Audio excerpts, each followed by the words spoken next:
Hello guys, I am your accountancy teacher Gaurav Singh. आपने अब 10th class pass कर ली है।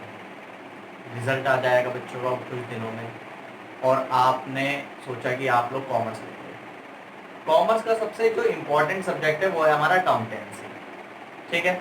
अब अकाउंटेंसी क्या है? सब बोलते हैं अकाउंट्स मेंटेन करके रखना है, अकाउंट्स मेंटेन करके रखना है, बट अकाउंट्स ही नहीं पता हमें अकाउंट्स होता क्या है। तो अब हमारी यहाँ से अब एक प्रोफेशनल लाइफ शुरू होने जा रही है। जिस बच्चे को अपना कैरियर कॉमर्स के फील्ड में बनाना है, अकाउंटेंसी के फील्ड में बनाना है, तो उनके लिए क्लासेस यहाँ से स्टार्ट होती हैं। तो अब अकाउंटेंसी क्या होता है पहले समझते हैं। अकाउंटेंसी की ज़रूरत क्यों पड़ी? देखो याद रखना, अकाउंटेंसी की ज़रूरत हमें इसलिए पड़ी। इसलिए देखो ध्यान से समझो। जैसे कि आप जानते हैं, आपने पुरानी मूवीज़ देखी होंगी, पुरानी मूवीज़ देखी है, उसमें एक मुनीम जी हुआ करते थे। वो पुराने ज़माने के अकाउंटेंट होते थे। अब वो मुनीम जी क्या करते थे, आप सोचो। मुनीम जी के पास एक लाल सी किताब होती थी, इतनी बड़ी लाल सी किताब वो हमेशा अपने साथ में लेके चलते थे। तो उससे क्या होता था, वो क्या करते थे, उसमें हिसाब किताब रखते थे कि मैंने राम को 20,000 का माल बेचा, 25,000 का माल मैंने श्याम को बेचा, इसको बेचा, इतनी तारीख को बेचा। और वो तारीख तारीख डेली डेली डेली डेली वो एक पेज पे इतना लिखते इतना लिखते थे, और इस हिसाब से उनका कार्यक्रम चलता रहता था। अब मान के चलो 3 महीने हो गए। 3 महीने बाद जो राम को 20,000 का माल बेचा था, राम जी आए, राम जी ने देखा, देने आए 20,000 रुपए, बट राम जी ने देखा कि मुनीम जी के पास बहुत भीड़ लगी हुई है, कस्टमर बहुत है दुकान में। ठीक है, ध्यान सुनना मेरी बात को। कस्टमर बहुत है दुकान में। अब वो जो कस्टमर है हमारे दुकान में, इतने सारी लाइन लगी हुई है। अब क्या करें? अब राहुल, वो जो था राम था, राम गया एकदम से और मुनीम जी बोलो, मुनीम जी लो पैसे पकड़ो, मैं जा रहा हूँ, मेरा हिसाब किताब क्लियर। अब मुनीम जी के पास कितना टाइम है? अब बताओ, मुनीम जी इन न्यू कस्टमर्स को देखे, पुराने कस्टमर्स को? ज्यादा से ज्यादा मेन आदमी फोकस करेगा न्यू कस्टमर्स पे, बोलेगा अच्छा ठीक है मैं बाद में हिसाब देख लूंगा। अगर मुनीम जी उस पैसे को लिख के भूल गए और पीछे उन्होंने हिसाब करके नहीं देखा, क्यों? अब पीछे हिसाब करने के लिए उन्हें पेज पलटने पड़ेंगे और देखना पड़ेगा मैंने राम को पीछे माल कितने का भेजा था। समझ रहे हो? राम को मैंने पीछे माल कितने का बेचा था, फिर उसको उससे अब तक कितने पैसे आए हैं। अगर वो पीछे पेज पलट के देखे, ध्यान सुनना, अगर वो पीछे पेज पलट के देखे तो भाई साहब ढूंढ लेंगे। और बट उसमें टाइम कंज्यूमिंग प्रोसेस है। ये क्या होता था? टाइम कंज्यूमिंग प्रोसेस होता था। इतना टाइम किसके पास है कि तुम्हारे पीछे लाइन में लगा रहेगा, तुम्हारा वेट करेगा कि मुनीम जी पहले हमारे लिए, अरे रुक जा, मुनीम जी बोल रहे हैं रुक जा, पहले मेरे को राम हिसाब करने थे, राम का, राम कितने पैसे देके क्या। अब राम ने इसी का फायदा उठा लिया। क्या फायदा उठाया? राम आया, राम ने 15,000 रुपये मुनीम जी को पकड़ाया और बोला मुनीम जी तुम्हारा हमारा हिसाब खत्म। मुनीम जी बोले 20 कस्टमर खड़े हैं, इधर राम है, क्या करो? तो उन्होंने 20 कस्टमर को पहले प्रेफरेंस देने की कोशिश करी। बोला राम का हिसाब किताब लिख लिया, राम से 15,000 रुपये आए। और यहाँ पे राम क्या बोल के गया? हमारा तुम्हारा हिसाब क्लियर। ठीक है। अगर मुनीम जी को टाइम मिल गया, उन्होंने पीछे खोल के देख लिया, इतने का माल बेचा, तो भाई राम से पैसा आ जाएगा। बट अगर नहीं देखा, मुनीम जी भूल गए देखना, तो मुनीम जी को की कंपनी को जो उनका व्यापार है उसमें उनको 5,000 रुपए का लॉस हो जाएगा, नहीं हो जाएगा? होगा। तो इन सब कमियों को दूर करने के लिए अकाउंटिंग का आविष्कार हुआ था। इन सब कमियों को दूर करने किसका आविष्कार हुआ? अकाउंटिंग का। तो अकाउंटिंग समझना आप चीज को, हर एक चीज को अगर सिस्टमेटिक वे में, अगर मैं आपको बताऊं, मैं बोलता हूं यहाँ से आपका घर है, यहाँ से आपको मुंबई जाना है, तो मुंबई आप सीधे ट्रेन से जाओगे, राइट? ट्रेन से जाओगे, फ्लाइट से जाओगे, जल्दी पहुंचोगे। एक सिस्टमेटिक रास्ता है कि ये ट्रेन की लाइन है। अगर आपको बोला जाए आप गाड़ी से जाओ और आपके पास गूगल मैप नहीं है, तो भी आप क्या भूल जाओगे? नहीं भूल जाओगे, रास्ता खो जाओगे, नहीं खो जाओगे। तो ये है एक सिस्टमेटिक वे में काम करने का तरीका। Accounting is nothing only a systematic way. हर एक चीज को आपको सिस्टमेटिक वे में रखने, किसमें रखने बच्चे? सिस्टमेटिक वे में। तो इसकी हम पहले अकाउंटिंग की डेफिनेशन से स्टार्ट करते हैं। अकाउंटिंग की डेफिनेशन क्या होती है ये याद रखना। हर एक पेपर में आपको अधिकतर क्वेश्चन में 1 मार्क्स की डेफिनेशन हमेशा पूछी जाती है। तो इसको याद कर लेना, लर्न कर लेना, लिख लिख के देख लेना बहुत अच्छी तरीके से। देखो समझते हैं अब इसके हम इसको डेफिनेशन को। देखो डेफिनेशन क्या बोलती है? डेफिनेशन ऑफ अकाउंटिंग है accounting is a systematic process. देखो मैंने वर्ड दिया ना यहाँ पे सिस्टमैटिक, अभी आपको समझाया था सिस्टमैटिक क्यों होता है। इसलिए होता है क्योंकि हर एक चीज अगर अपनी जगह, मान के चलो आपके घर में रूम है, आपके घर में बहुत बड़ा रूम है, आपको पता है किताबें यहाँ रहती हैं, किचन का सामान यहाँ रहता है, पानी यहाँ रहता है, फ्रिज में ये रहता है वो रहता है, तो आप सीधे जाके बिना किसी की मदद के आराम से जाके ढूंढ सकते हो। अब अगर आप उन चीजों को आराम से ढूंढ सकते हो, मतलब सब जगह अपनी सिस्टमेटिक जगह पे है, तो आप उसको अच्छी तरीके से समझ सकते हो, ढूंढ सकते हो। समझ में आया बच्चों? ठीक। फिर उसके बाद आया accounting is a systematic process of identifying, measuring, recording, classifying, summarizing, interpreting and communicating financial information to the users। देखो रट तो हर कोई लेता है, बट समझना है हमें, क्योंकि इसका यूज हमें लाइफ टाइम करना है। तो इसको पहले हम समझते हैं कि क्या क्या चीजें हैं ये। ठीक है, देखो accounting is a systematic process. पहली चीज बता दी आपको कि अकाउंटिंग एक सिस्टम से काम करता है, सिस्टमैटिक काम करता है। ठीक है, अब अगर सिस्टम से काम करता है, मैं आपको एक तरीके समझाऊं। अगर पुराने जमाने में मुनीम जी को थोड़ी अकल आ गई, तो मुनीम जी ने क्या करा, मेरे पास लिमिटेड कस्टमर है, मान के चलो मेरे पास 100 कस्टमर्स है। ठीक है, 100 कस्टमर से मैंने बोला हर एक कस्टमर को कि सुनो भाई, पता है मेरे पर्सनल कस्टमर है, ये मेरे पास ही आएंगे, कहीं जाएंगे नहीं। तो मैंने उनको एक कॉपी ली, मैंने 200 पेज की, 100 पेज की, उनको एक एक पेज नंबर अलॉट कर दिया। मैंने बोला राम जी आपका 101 नंबर है, श्याम जी आपका 104 नंबर है, अमन जी आपका 112 नंबर पेज है। अगर इनमें से कोई भी आपके पास, मैंने उनको बोल दिया अगर आप मेरे पास कभी भी कोई भी सामान लेने आओगे, कुछ भी लेने आओगे, तो आप मुझे अपना पेज नंबर बता देना। अब देखो सब चीज सिस्टम से चल रहा है। अगर राम आया पेज लेने में, उसने बोला सर मेरा पेज नंबर है 102, तो मैं 102 पेज नंबर खोल के उसका हिसाब किताब पूरा एक पेज पे हो, तो ज्यादा टाइम भी नहीं लगे। हर एक चीज अगर एक पेज पे मुझे मिल जाएगी, तो सब चीज सिस्टमेटिक से होगा, मुझे पता लग जाएगा मैंने राम को इतना बेचा था, इतना पैसा आ गया, अभी इतना बकाया है उससे। समझ में आई चीज? चलो आगे, अब आगे देखते हैं हम लोग। Accounting is a systematic process है ऑफ आइडेंटिफाइंग का मतलब क्या है? देखो आइडेंटिफाइंग का मतलब है अकाउंटिंग में हर कोई ट्रांजेक्शन रिकॉर्ड नहीं हो जाते।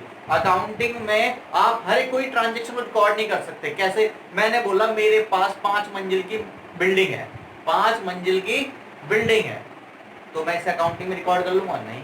मैं बोलूंगा अगर मेरे पास 5 करोड़ की बिल्डिंग है, हाँ, तो मैं इसको अकाउंटिंग में रिकॉर्ड कर सकता। पहले आइडेंटिफाई करना है ऐसे ट्रांजेक्शन जो फाइनेंशियल ट्रांजेक्शन, ध्यान समझना, हमें ऐसे ट्रांजेक्शन आइडेंटिफाई करने हैं जो हमारे फाइनेंशियल ट्रांजेक्शन हो। ओके, चलिए मेजरिंग।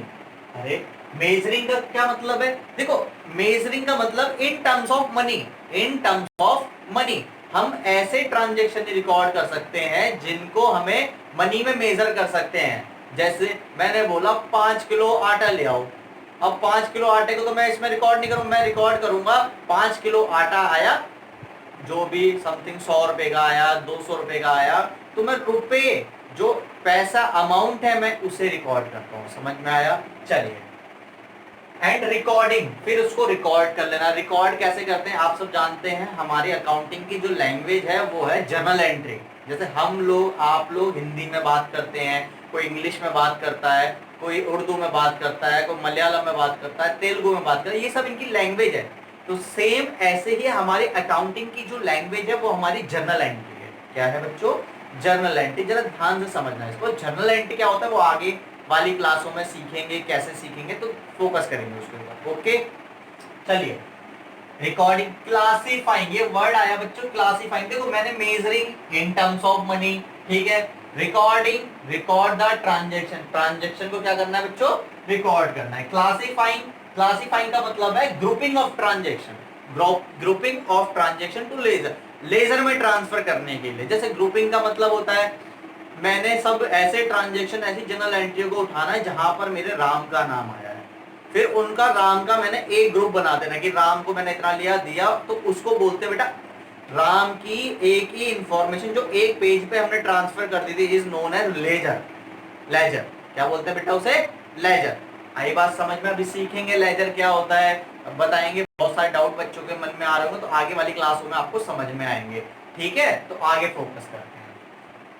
एंड समराइजिंग, देखो समराइजिंग वर्ड का मतलब है grouping the transaction to ledger. Classifying का मतलब, समराइजिंग का मतलब है प्रिपेयर करना trial balance, P&L and balance sheet. अब ये क्या होता है ट्रायल बैलेंस, क्या होता है प्रॉफिट एंड लॉस अकाउंट, क्या होता है बैलेंस शीट, आगे वाली क्लासों में सीखेंगे। पहले आप इतना समझ लो कि रिकॉर्डिंग का मतलब ट्रांजेक्शन को रिकॉर्ड करना, मेजर का मतलब मनी की टर्म्स में मेजर करना, क्लासिफाइंग का मतलब ग्रुपिंग ऑफ ट्रांजेक्शंस का ग्रुप बना देना लेजर के लिए, और समराइज करना बाद में उनको जब लेजर बन जाता है trial balance banana, profit and loss and balance sheet banana. Okay guys, समझ में आई डेफिनेशन? तो डेफिनेशन बहुत इजी है। Accounting is a systematic process of identifying, measuring, recording, classifying and interpreting the and communication the information to the user। ठीक है बेटा, financial information to the users. Clear हुआ? समझ में आया आपको? चलिए, इसके बाद बात आगे आती है हमारे पास ऑब्जेक्टिव। देखो, किसी भी काम को करने का कोई ऑब्जेक्टिव होता है। ऑब्जेक्टिव को बोला जाता है, हिंदी में बोलते हैं उद्देश्य। अब उद्देश्य क्या होता है किसी काम को करने का? जरा फोकस करना। अब देखो, आप लोग 11th क्लास में आए हो, किसी बच्चे का सपना होगा कि हम सीए बनेंगे, किसी बच्चे का सपना होगा हम अकाउंटेंट बनेंगे, हम अकाउंटिंग के टीचर बनेंगे, हम बिजनेस स्टडीज के टीचर बनेंगे। ये आपके उद्देश्य हैं, इसीलिए तो आप कॉमर्स फील्ड में आए हो। किसी का होगा हम सर एमबीए करेंगे, हम बीबीए करेंगे, बहुत सारे अच्छे अच्छे सोच लेके आप लोग कॉमर्स में आए होगे। तो एक उद्देश्य से तो आए होगे कि मेरा उद्देश्य ये बनने का है, राइट? चलिए, तो ऐसा ही अकाउंटिंग के कुछ उद्देश्य हैं। अकाउंटिंग क्यों की जाती है? ठीक है, तो सबसे पहला बेटा हमारा उद्देश्य है इसमें मेंटेनिंग अकाउंटिंग रिकॉर्ड। याद रखना, अकाउंटिंग का मेन से सबसे बड़ा काम है रिकॉर्ड रखना। हर एक चीज का रिकॉर्ड रखना। अगर आपको कोई बिल आया है उसको भी रिकॉर्ड करके रखना, संभाल के रखना, किसको माल कब बेचा था, सारी चीजें अकाउंट से पता रहेगा। आप चाहे 20 साल 2 साल 4 साल 20 साल पहले की भी इंफॉर्मेशन पूछ लोगे तो वो आप इजीली निकाल सकते हैं। ठीक है, बट आप अगर परचूनी की दुकान चला रहे हैं तो आप बताओ कैश में काम करते हो, तो मैं आ रहा हूँ 10 दिन बाद वाली बात ले लो। 10 दिन पहले मैं 20,000 का माल लेके गया था, अगर 10 दिन बाद मैं जाऊंगा तो क्या दुकानदार मुझे पहचानेगा? बट अकाउंट ही मेंटेन नहीं कर। अगर कोई वो अकाउंट मेंटेन कर रहा होता, मेरे पास बिल होता, तो हाँ वो बिल नंबर डाल के देख सकता था क्या क्या माल लेके गए थे, राइट?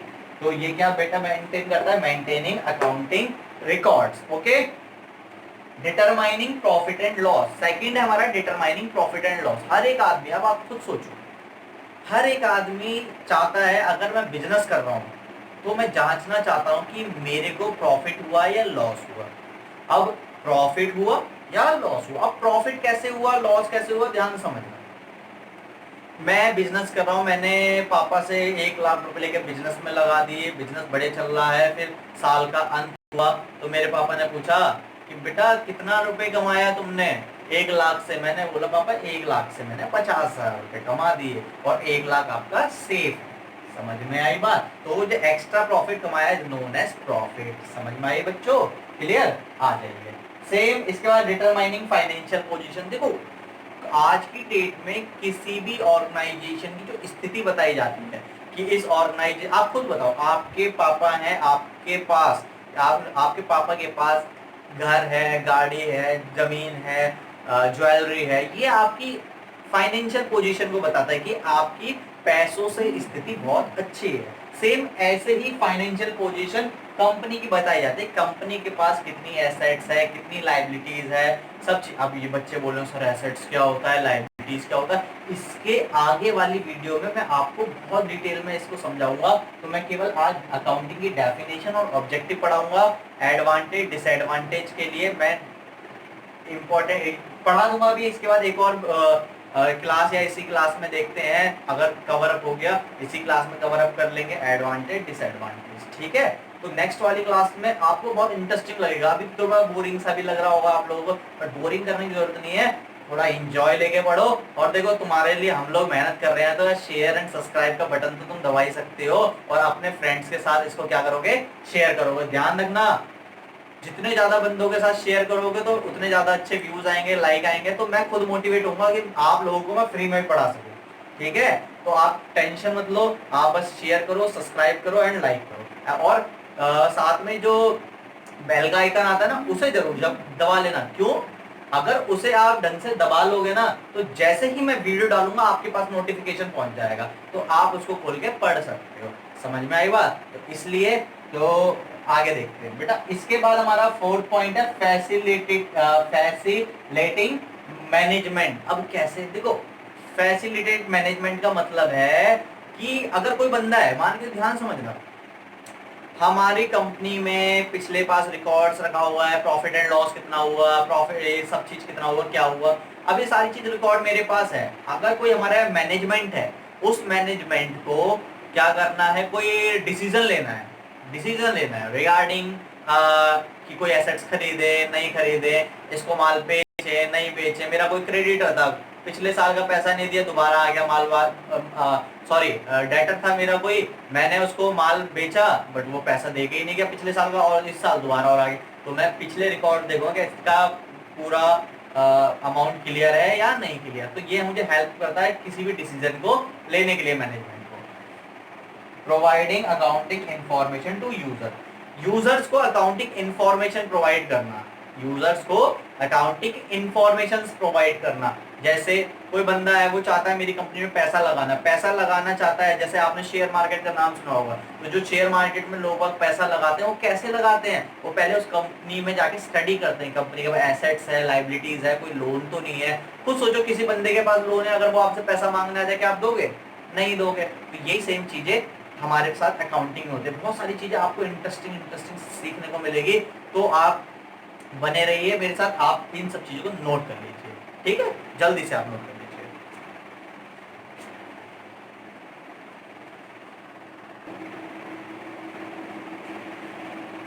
आई होप आप लोगों ने पूरा उतार लिया होगा। ठीक है, तो आगे हम स्टार्ट करते हैं हमारे एडवांटेज ऑफ अकाउंटिंग। देखो, एडवांटेज क्या होता है? एडवांटेज को अगर हम समझें, अच्छाइयाँ बोलते हैं, मेरिट बोलते हैं, मेरिट, एडवांटेज, सिग्निफिकेंट भी बोलते हैं इसको। ठीक है, बहुत सारे वर्ड्स यूज किए जाते हैं इन सब के लिए। तो हम एडवांटेज देखते हैं कि अकाउंटिंग करने के फायदे क्या क्या हैं, क्यों अकाउंटिंग बनाया जाता है। बहुत सारी कुछ ट्रांजेक्शन है, कुछ लिमिट गवर्नमेंट ने फिक्स कर रखी है, अगर आपका बिजनेस इस लिमिट से ऊपर जाएगा तो आपको अकाउंटिंग करना मस्ट है, बहुत जरूरी है।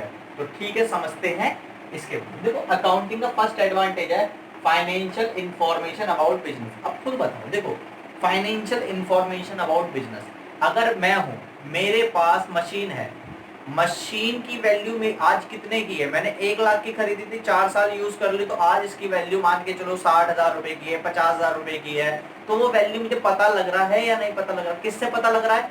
अकाउंटिंग से। मुझे पता है कि मेरे पास कितना लॉस हो रहा है, कितना प्रॉफिट हो रहा है, मेरे पास बिल्डिंग कितने की है, कार कितने की है, सब चीज मेरे पे किताबों में अवेलेबल है कि उसकी कॉस्ट क्या है। समझ में आई? तो फाइनेंशियल इंफॉर्मेशन हमें बिजनेस की मिल रही है। ओके बच्चों, ध्यान से।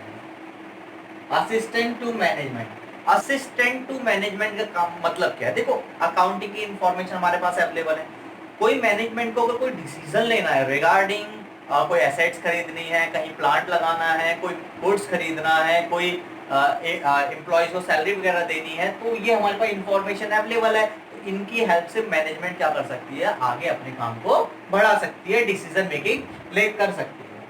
तीसरा है बेटा फैसिलिटेट कंपैरेटिव स्टडी। एक इसको जरा ध्यान से देखना, ये बहुत इंपॉर्टेंट है, 12th क्लास में भी आपको इसको सीखने को मिलेगा। कंपैरेटिव स्टडी, देखो कंपैरेटिव, मैंने बोला, मैं आपको बता दूं, मैंने बोला पिछले साल मैंने 20 लाख का प्रॉफिट कमाया था, इस साल मैंने 25 लाख का प्रॉफिट कमाया है, 30 लाख का कमाया है। तो जो 10 लाख रुपए इस साल एक्स्ट्रा कमाए हैं, किस वजह से कमाए? मैंने क्या अपनी सर्विस में क्या एक्स्ट्रा दिया है, क्या ज्यादा सेल किया है, किस वजह से मैंने इस एक साल को दूसरे साल से हम कंपेयर कर सकते हैं, किसकी वजह से? बैलेंस शीट की वजह से, प्रॉफिट एंड लॉस की वजह से। समझ में आई चीज? तो ये कंपैरिजन आप 12th क्लास में भी करेंगे, यहाँ भी सीखेंगे कैसे क्या चीज़ है, कंपेयर क्यों करते हैं, क्या फ़ायदा होते हैं। आप खुद बताओ कि आप देखते हो पिछले दिन मैंने 10 घंटे पढ़ाई करी थी, आज मैंने 12 घंटे पढ़ाई करी, तो 2 घंटे मैंने एक्स्ट्रा पढ़ाई करी, तो 2 घंटे में मैंने कुछ ज़्यादा सीखा। समझो, सीखा या नहीं सीखा? सीखा ना। तो ये सब चीज़ें हमारे पास। दूसरा, facilitate settlement of tax liability. अब देखो, बिजनेस करोगे, अब अगर आप बिजनेस करोगे तो प्रॉफिट भी कमाओगे। भैया प्रॉफिट कमाओगे तो गवर्नमेंट बैठी है टैक्स लेने के लिए, बोलेगी अगर तूने 2 करोड़ का प्रॉफिट कमाया भाई, कुछ हिस्सा तो हमारा भी है, क्योंकि ये प्रॉफिट आपने हमारी जमीन पे रह के कमाया है, तो आपका भी कुछ कर्तव्य बनता है। किसके रिगार्डिंग? गवर्नमेंट के रिगार्डिंग। समझ में आई बात? इस चीज को और समझना। दूसरी चीज, आप बोलो सर हम क्यों देंगे गवर्नमेंट को टैक्स, क्यों देंगे, हमारा पैसा है। अरे भाई एक बात है, जो तुम्हारी जो क्या बोलते हैं आपके ऑफिस तक, आपके गोडाउन तक, आपकी फैक्ट्री तक जो सड़क आती है, क्या वो आपने बनवाई थी? सोचो। आपकी वहां पानी आता है, क्या वो पानी के प्लांट आपने लगवाए थे? बिजली आती है, बिजली के प्लांट आपने लगवाए थे? बेटा ये सब चीजें गवर्नमेंट ने लगवाए थे, तो गवर्नमेंट इनके बदले में टैक्स लेती है और हमें टैक्स भरना चाहिए। और जितना पैसा कमाओगे कुछ हिस्सा गवर्नमेंट को भी देना चाहिए, क्योंकि ये हमारा कर्तव्य है। गवर्नमेंट किसकी है? हमारी। तो पैसा हमारे में थोड़ा पैसा किसका है? गवर्नमेंट को तो देना बहुत जरूरी है। ठीक है, कभी भी टैक्स की चोरी मत करना। ठीक है, तो टैक्स भरना पड़ेगा अगर आप प्रॉफिट कमाओगे। Facilitate loan. देखो फैसिलिटेट लोन का मतलब क्या है? मैं गया भाई बैंक जी के पास, मैंने बोला बैंक जी मुझे लोन दे दो। और बैंक जी बोले दिखलाओ आपके पास कितनी संपत्ति है क्या नहीं है। मैंने बोला कुछ नहीं है, मेरी जेब खाली है। अरे तो आपको लोन नहीं मिलेगा, बैंक सीधे बता देता है।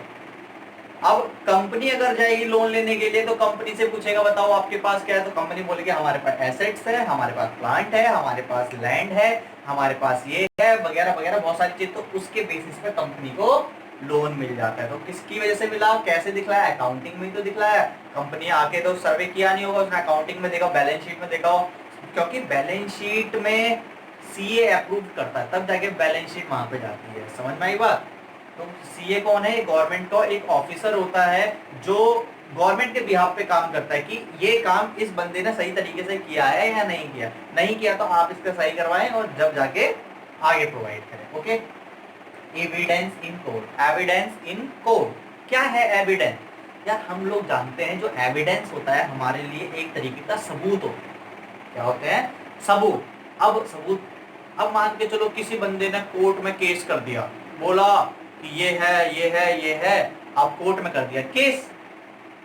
अब बोला कि उसने बोला मैंने जैसे कि मैंने किसी बंदे को बेचा था, माल बेचा था 20 लाख का। वो बोल रहा नहीं भाई मेरे को तो 12 लाख का भेजा था, ये 8 लाख का ज्यादा बता रहा है। और उसने केस कर दिया गवर्नमेंट, तो हम गई एविडेंस लेके जाएंगे, बिल लेके जाएंगे, उस दिन की रिकॉर्डिंग वगैरह लेके जाएंगे, बहुत सारी चीजें लेके जाएंगे, तब जाके गवर्नमेंट हम पे विश्वास करेगी, बोलेगी हाँ भाई ये बंदा सही कह रहा है। तो एविडेंस किसकी वजह से है? सिस्टमैटिक रिकॉर्ड की वजह से। अगर मैं रिकॉर्ड मेंटेन करके नहीं रखता तो क्या मेरे पास एविडेंस होते? नहीं होते। ध्यान से, ठीक है। Facilitate sales of business. अब मान के चलो मेरा बिजनेस था, मान के चलो कपड़े का बिजनेस था। अब कपड़े का बिजनेस मेरा बहुत बढ़िया चल रहा था, ठीक है। अब मैं बोल रहा यार कपड़े के बिजनेस में लॉकडाउन की वजह से बड़ी मंदी आ गई है, 2-3 महीने तक उभरेगा नहीं, तो मैंने इस वाले बिजनेस को बेचने की सोचा। मैंने इसकी वैल्यू कैसे निकाली? मैंने निकाली 20 लाख की है मेरी दुकान की वैल्यू। कैसे निकाली? अकाउंटिंग के थ्रू तो निकालेंगे कि मेरे पास इतने का मेरा फर्नीचर है, इतने का कपड़ा है, अभी अवेलेबल है, बिका नहीं है, सब चीज़ मेंटेन करती है। तो ये सब किससे पता लगता है? अकाउंटिंग से। तो अकाउंटिंग हमें हेल्प करती है सेल बिजनेस को बेचने के लिए भी। समझ में आई बात? ये बेटा हमारी एडवांटेज थी, ठीक है। इनको आप बुक्स में पढ़ेंगे, मैंने आपको समझा दिया, बुक्स में पढ़ेंगे आपको यही सब चीजें मिलेंगी। ओके, आगे देखिए लिमिटेशन ऑफ अकाउंटिंग। देखो लिमिटेशन का मतलब है कुछ, हर एक आदमी बिल्कुल परफेक्ट होता नहीं, कुछ ना कुछ कमियां होती हैं, हमारे अंदर भी कुछ ना कुछ कमी है। आप हमारी वीडियो देख रहे हो तो आपको कुछ ना कुछ हमें कमी दिखेगी कि सर आप एडिटिंग ढंग से नहीं कर पा रहे, आप कुछ ये कर पा रहे, तो गलती बिट अगर कोई हमें हमारी गलती आपको दिखती है तो आप हमें बताइए, कमेंट करके बताना कि सर आपकी गलती, हम उसको सुधार करने की कोशिश करेंगे, ठीक है। आगे देखिए, लिमिटेशन का मतलब है कुछ कमी। देखो अकाउंटिंग में भी कुछ कमियां रह जाती हैं। कैसे? Accounting is not fully exact. कैसे एग्जैक्ट क्यों नहीं? आप देखो, मेरी दुकान है, कोई भी है, आपका कोई बिजनेस है, बढ़िया काम चलता है, आपका सेल हो रही है, दबके सेल हो रही है भैया, सेल होती है तो वहाँ पे देखा होगा आप लोगों ने, जो भिखारी होते हैं वो आ जाते हैं, बहुत सारे ऐसे लोग आ जाते हैं, पुलिस वाले आ जाते हैं, पुलिस वाले आ जाते हैं, बहुत सारी चीज़ें हमने को वो, तो ऐसा होता है। तो उन सब चीज़ों के लिए भिखारी आते हैं, दो के दिन में अगर 20 भिखारी आ गए, 2 रुपए से 40 रुपए चले गए। अब 40 रुपए एक दिन के गए तो 30 दिन के कितने गए? 120 रुपए। अगर ये 120 रुपए में अगर पूरे मान के चलो 12 महीने 120 गए तो 1440 रुपए चले गए। समझ रहे हो? तो ये 1440 से डिफरेंस क्रिएट होगा। क्या मैं भिखारी को पैसा दे रहा हूं तो मैं क्या इसको रिकॉर्ड करता हूं? बताओ, रिकॉर्ड करता हूं? नहीं करता कहीं पे भी रिकॉर्ड। समझ में आई बात? मैं कहीं पे भी रिकॉर्ड नहीं करता। तो इसके लिए हम क्या करते हैं? तो हम इसलिए बोलते हैं अकाउंटिंग जो है ना फुली एग्जैक्ट नहीं आएगी। मैंने बोला मेरा प्रॉफिट आना चाहिए 1,72,592 रुपए, जरूरी नहीं है इतना आएगा, हो सकता है ज्यादा भी आ सकता है, हो सकता है थोड़ा कम भी आ सकता है, फुली एग्जैक्ट नहीं होगी। Accounting ignore qualitative element. बेटा एक क्वालिटेटिव वर्ड दे दिया, एक दो वर्ड होते हैं, एक होता है क्वांटिटेटिव, एक होता है क्वालिटेटिव। देखो क्वांटिटेटिव और क्वालिटेटिव में वो देख, क्वांटिटेटिव क्या था? नंबर्स के टर्म्स में, क्वालिटेटिव इसकी खूबियों की टर्म्स में। जैसे मैं बोलता, मैंने अभी एग्जांपल दिया था बिल्डिंग वाला, ये बिल्डिंग 5 मंजिल की है, इज नोन एज क्वालिटी। ये बिल्डिंग 5 करोड़ की है, तो ये क्या है बच्चा? हमारी क्वांटिटी। समझ में आई बात? तो अकाउंटिंग इग्नोर करता है क्वालिटेटिव ट्रांजैक्शन को। किसको इग्नोर करता है बच्चे? क्वालिटेटिव ट्रांजैक्शन को इग्नोर करता है। इसके बाद accounting ignores the effect of price level change. अब देखो, ध्यान समझना, इसका एक एग्जांपल है क्यों प्राइस लेवल को चेंज को इफेक्ट को क्या बोलते हैं? इग्नोर करता है। मैंने आज बिल्डिंग खरीदी 20 लाख रुपए, ठीक है, 10 साल बाद इस बिल्डिंग की वैल्यू हो गई 2 करोड़ रुपए की, राइट? 10 गुना बढ़ गई, बढ़ सकती है, आराम से बढ़ सकती है।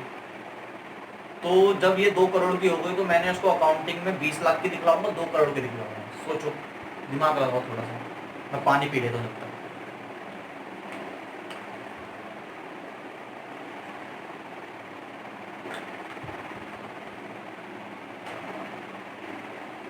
देखो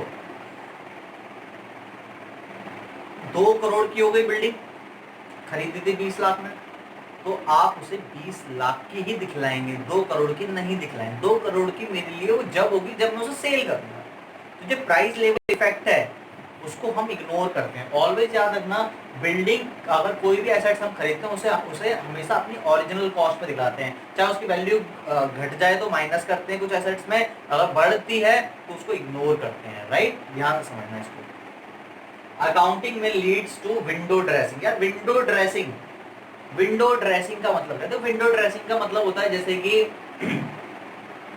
अगर मैं आपको समझाऊं विंडो ड्रेसिंग का मतलब, तो जैसे आपको इसको हम ना अपने हिसाब से मैनिपुलेट कर सकते हैं। कैसे?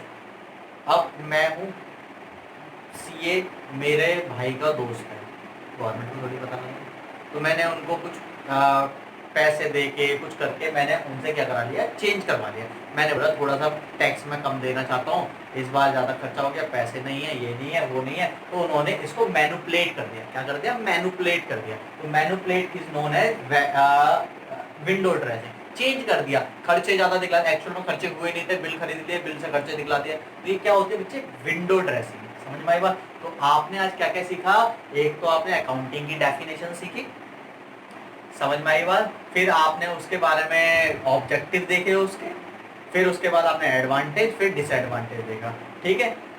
तो आपको बताइए ये जो चैप्टर है आपको कैसा लगा? क्योंकि ये चैप्टर है 4-5 मार्क्स का, अभी पूछा जाएगा आपके जो फर्स्ट टर्म्स के पेपर होंगे, ज़्यादा भी मार्क्स का पूछा जा सकता है बहुत स्कूलों में, तो इसलिए आप फोकस करना है इस चैप्टर पे।